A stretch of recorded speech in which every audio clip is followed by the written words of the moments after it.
And in our top business story, the Dubai Multi-Commodities Centre has reported that it has witnessed a 30% increase in the number of companies registered during H1 2014 over the same period last year. As per the H1 performance report for this year, DMCC has a total number of 8,865 companies registered with the free zone as of July 2014. Commenting on the rise in the number of companies, Ahmed bin Sulayem, executive chairman of the DMCC, stated that the free zone has evolved to establish itself as a market. In addition to the growth in the number of companies registering, it was revealed that a total of 20.1 million kilograms of tea had been handled through the DMCC Tea Centre between January to July 2014.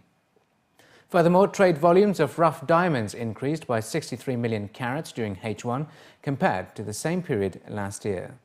This year, in January, we received outstanding contribution to Islamic finance by an entity outside the UAE. So that speaks volumes in itself. And we've had a number of transactions with Murabah under TradeFlow, which is one of the facilities that TradeFlow provides.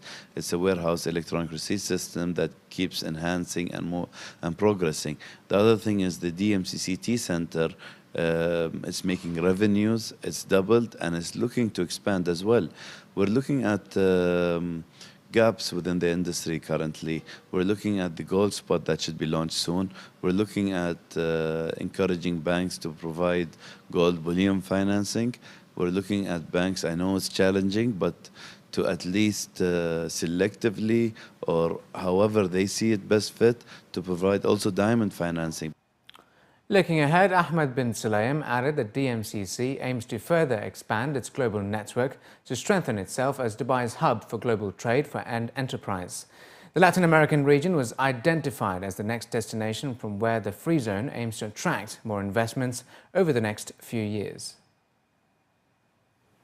The next countries that we will visit and promote DMCC to make sure they're aware of our facilities and the community, because this is no longer a free zone. This is a market that's almost 9,000 companies in it, that has facilities of all kinds from A to Z in DMCC. And Brazil is one that I need to visit, Argentina, and I think I'm going to start off in a few months with Peru because of the London Bullion Market Association conference. I'll attend that, but at the same time meet the key players that we're targeting, spread awareness, meet with their Chamber of Commerce. In Mexico, they have an entity called the Chamber of Mines of Mexico, or something along those lines. So I met with them as well, and that was a very fruitful meeting. Global marine terminal operator DP World has announced that its flagship Jebel Ali port has been voted the best seaport Middle East for the 20th year in a row at the prestigious Asian Freight and Supply Chain Awards.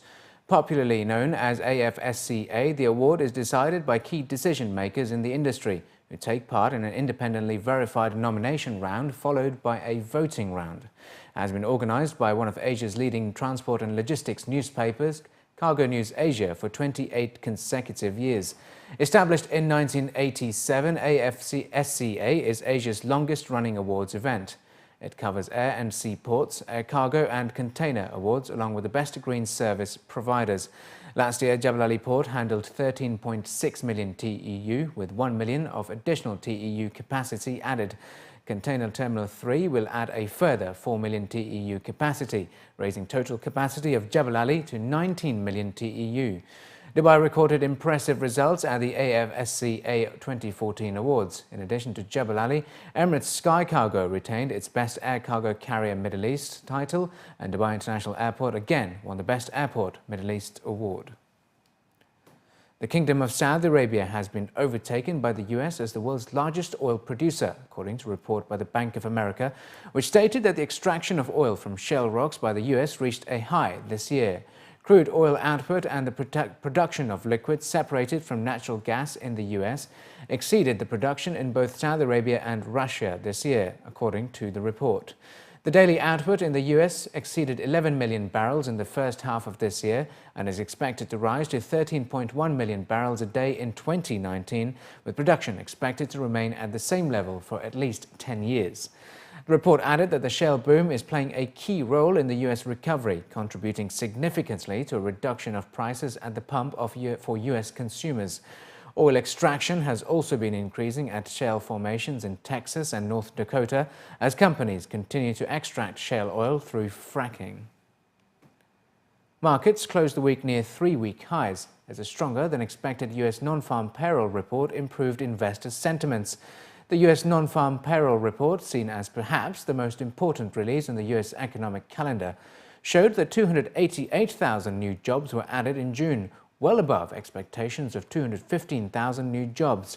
With the stronger than expected report, US stock markets soared as sentiment improved that the US economy was on an accelerated track to its recovery. To talk more about this and to what to look forward in the week ahead, we earlier spoke to Gaurav Kashyap, the head of futures at Alpari Middle East. Well, we've seen stock markets open the week on the back foot. We've seen European stock markets selling off rather aggressively. We've seen gold and commodity markets also selling off rather aggressively in favor of a stronger US dollar. Now, following that much better than expected US non-farm payroll report on the weekend, what markets are probably positioning for is perhaps for expectations that the FOMC is perhaps looking at increasing rates at a slightly faster schedule than what was previously expected. Now, this was further accelerated by announcement by Goldman Sachs earlier on that they expected that the FOMC would also be looking at increasing their rates perhaps towards the end of Q3, early Q4 of 2015 as opposed to 2016 as originally expected. Now, we are expecting to see the FOMC meeting minutes release on July 9th. We could perhaps see some dialogue hinting at perhaps an earlier exit, a faster trim of their existing QE program, as well as an increase in that rate hike. And this, of course, will continue to lend support in the dollar in the week ahead. So overall, we like the prospects for the US dollar. The Indian rupee, of course, has also hit a 2-week low against the US dollar. This is on the back of improved and increased purchases, US dollar purchases by oil refiners in India. Of course, the weaker monsoon season, the decrease in rainfall is also having an impact on farming output, which has also pressured the Indian rupee. So on the July contract on DGCX, we expect the Indian rupee to sink to 165 levels against the US dollar.